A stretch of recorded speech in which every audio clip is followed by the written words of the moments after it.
Watu wenye uwezo wametakiwa kuwasaidia watu wenye mahitaji maalumu, hususan katika kipindi hichi cha mwezi mtukufu wa Ramadhani.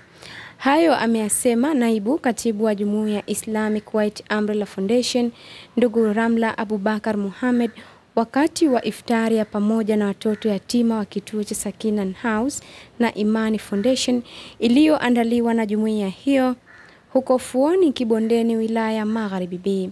Amesema jumuiya hiyo inajikita zaidi katika kuwasaidia watu wenye mahitaji maalumu, ikiwemo watoto yatima, watu wenye ulemavu, maskini, mafukara, pamoja na kutoa elimu ya stara na maadili mema katika jamii kwa lengo la kupata jamii iliyo bora. Ushauri wangu kwa wazee, kwa walezi na taasisi zote ambazo zina uwezo wa kusaidia watoto yatima, basi tunaomba wawe tayari kuwasaidia watoto, kwa sababu kwani tukiwapa watoto faraja tumejipa faraja wenyewe, ambapo hatutaki watoto ambao yani wana uhitaji maalum au mayatima tukawanyanyasa.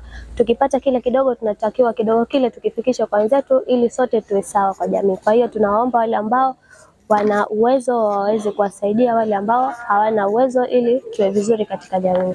Kwa upande wake sheha wa shehia hiyo, ndugu Hija Abdallah Haji, amewaomba wazazi, walezi na jamii kwa ujumla kutoa mashirikiano katika kutokomeza vitendo vya unyanyasaji wanaofanyiwa watoto hao ili kuhakikisha wanapata haki zao za msingi kama watoto wengine.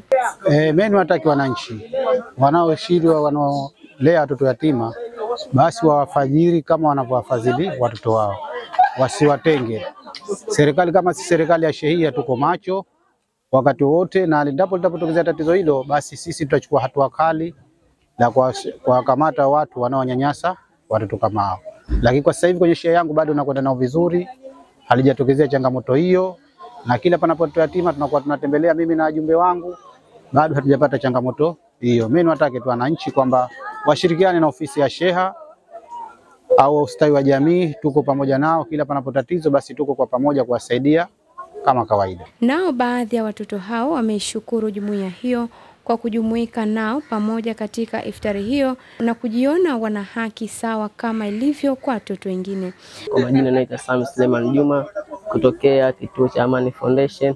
Tunashukuru sana taasisi Islamic White Umbrella kwa msaada hii, kwa kutulisha hapa. Tunashukuru sana. Mwenyezi Mungu atakulipeni kila la kheri na wajaze upendo na moyo wa kusaidia wengine.